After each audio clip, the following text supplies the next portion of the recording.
ఈరోజు అంతర్జాతీయ మహిళా దినోత్సవం.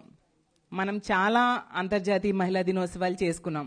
కానీ ఒక్కసారి తీసుకుంటే గతంలో మన జగనన్న 5 సంవత్సరాలు పరిపాలించినప్పుడు అంతర్జాతీయ మహిళా దినోత్సవంలో ఎలా ఉండేది, ఇప్పుడు ఈ కూటమి ప్రభుత్వం అధికారంలోకి వచ్చాక ఎలా ఉంది ఒక్కసారి గుర్తు చేసుకుందాం.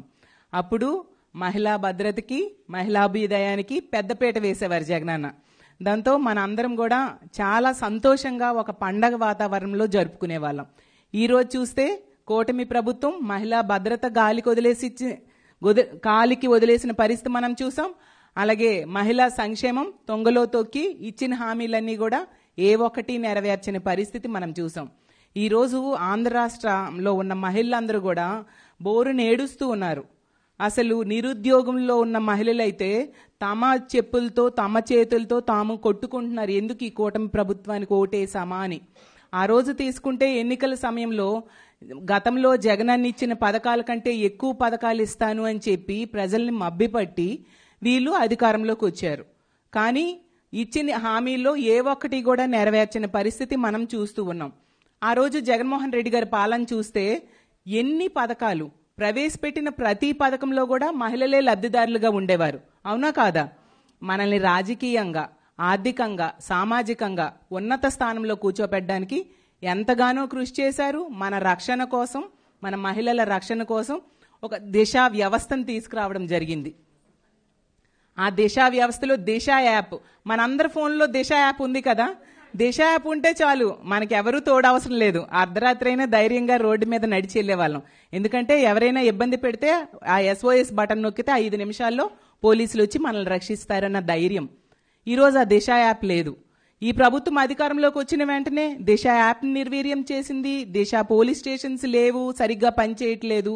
అలాగే ఆ దిశ యాక్ట్, దిశ చట్టాన్ని ఆ రోజు జగన్మోహన్ రెడ్డి గారు ఇక్కడ అసెంబ్లీలో చట్టం చేసి కేంద్రం దగ్గరికి పంపించారు.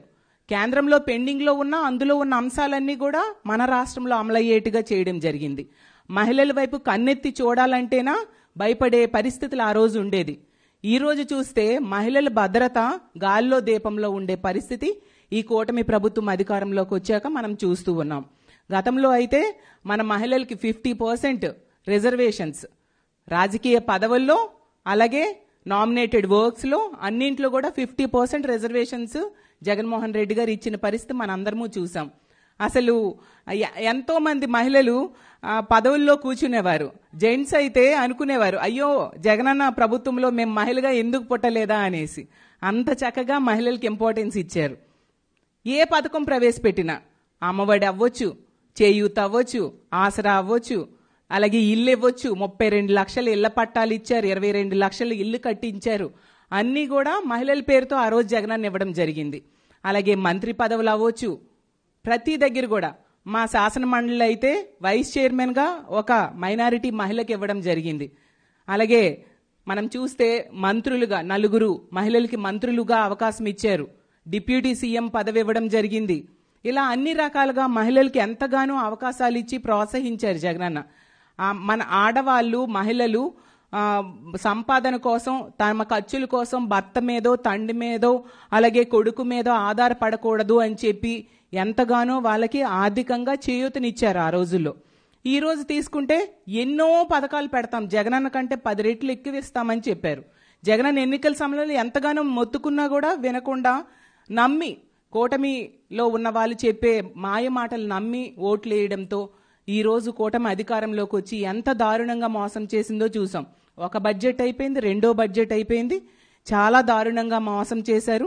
ముఖ్యంగా మహిళలకి ఈ ఆడబిడ్డ నిధి అనేసి ఈ పథకం ద్వారా 19 సంవత్సరాల నుంచి 59 సంవత్సరాల మధ్య ఉన్న మహిళలకి నెలకి 1,500 రూపాయలు ఇస్తానని చెప్పి నమ్మబలిగితే, అంటే సంవత్సరానికి 18,000 రూపాయలు వస్తాయని చెప్పి మహిళలందరూ నమ్మి ఆ రోజు ఓట్లేస్తే ఎంత ఘోరంగా అంటే మొదటి బడ్జెట్లో రూపాయి కేటాయించలేదు, రెండో బడ్జెట్లో కూడా రూపాయి కేటాయించిన పరిస్థితి. మొన్న బడ్జెట్ సమావేశాల్లో అయితే హోమ్ మినిస్టర్ అనిత గారు రూపాయి కేటాయించలేదని ప్రతిపక్షంలో ఉన్న మేమందరము చెప్తే, మీరు బడ్జెట్ పుస్తకం సరిగ్గా చదువుకొని రండి అని చెప్పారు. ఆవిడ ఈనాడు పేపర్ చూసి కేటాయించామని చెప్పేశారు అనమాట.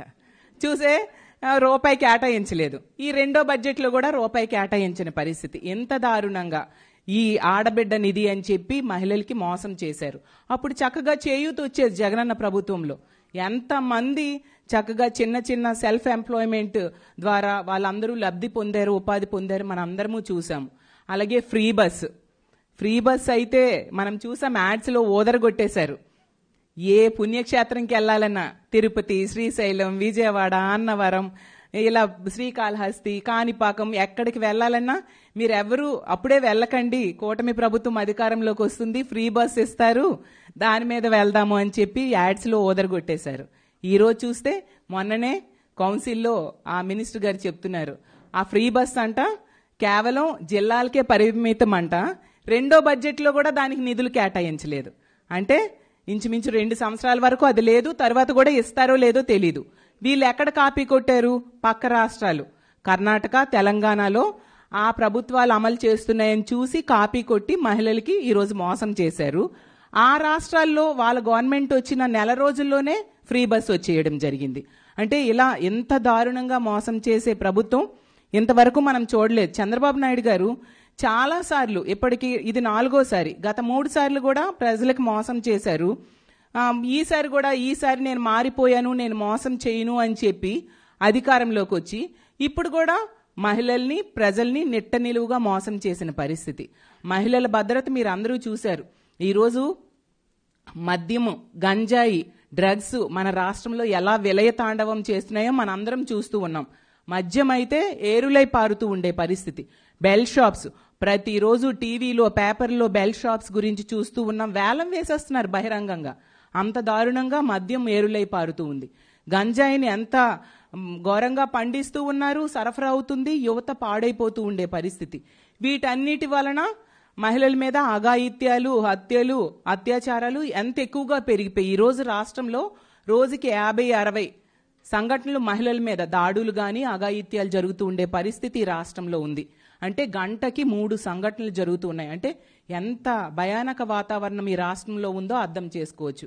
కాబట్టి జగనన్న లాంటి పాలన రావాలంటే మళ్ళీ మన మహిళా లోకం అంతా మహిళలకి ఎంత ఇంపార్టెన్స్ ఇచ్చి ఒక మహిళా పక్షపాత ముఖ్యమంత్రిగా ఆ రోజు జగనన్న నిలిచారు. కాబట్టి అలాంటి జగనన్నని మళ్ళీ ముఖ్యమంత్రిగా చేసుకోవాల్సిన అవసరం మనందరి మీద ఉంది. కాబట్టి మనందరం జగనన్న ముఖ్యమంత్రి కావడానికి నడుం బిగించాల్సిన అవసరం ఉంది. ఇన్ని సమస్యలు ఇప్పుడు తీసుకుంటే ధరలు పెంచేశారు. నిత్యావసర సరుకుల ధరలు పెరిగిపోయాయి, మనం చూసాం. కూరగాయలు, పప్పులు, ఉప్పులు అన్నిటి ధరలు పెరిగిపోయాయి. విద్యుత్ ఛార్జీలు భారం మోపారు. అలాగే రిజిస్ట్రేషన్ ఛార్జెస్ భారం 30% రిజిస్ట్రేషన్ ఛార్జెస్ భారం మోపిన సంగతి మనం చూసాము. అలాగే రైతులకు తీసుకుంటే నిట్ట నిలువుగా మోసం చేసిన పరిస్థితి. ఇన్ని సమస్యలు ఉన్నాయి. కాబట్టి మనము ప్రజల్లోకి వెళ్ళి ప్రజలకి, ముఖ్యంగా మహిళలకి మోటివేట్ చేసి ఈ కూటమి ప్రభుత్వం చేసిన మోసాన్ని ప్రజలందరికీ తెలియజేయాల్సిన అవసరం మన మహిళల మీద ఎక్కువ బాధ్యత ఉంది. ఎందుకంటే జగనన్న ప్రభుత్వంలో అంత లబ్ధి పొందాము, ఒక మహారాణుల్లా బ్రతికాము. కాబట్టి మనందరము కూడా ఆ రోజు తీసుకుంటే జగనన్న ముఖ్యమంత్రిగా ఉండేటప్పుడు మన సొంత అన్న ముఖ్యమంత్రి అయితే ఎంత భద్రత, భరోసా పొందామో అలా ఉన్నాం. మరి అలాంటి పాలన మళ్ళీ మనకు కావాలి కదా. కావాలి అంటే మనది బాధ్యత. కాబట్టి మిగతా 4 సంవత్సరాలు కూడా మనందరము ప్రజలకి ఈ కూటమి ప్రభుత్వం చేస్తున్న మోసాల మీద ప్రశ్నిద్దాం. ఖచ్చితంగా మళ్ళీ జగనన్నని ముఖ్యమంత్రిని చేసుకుందాం.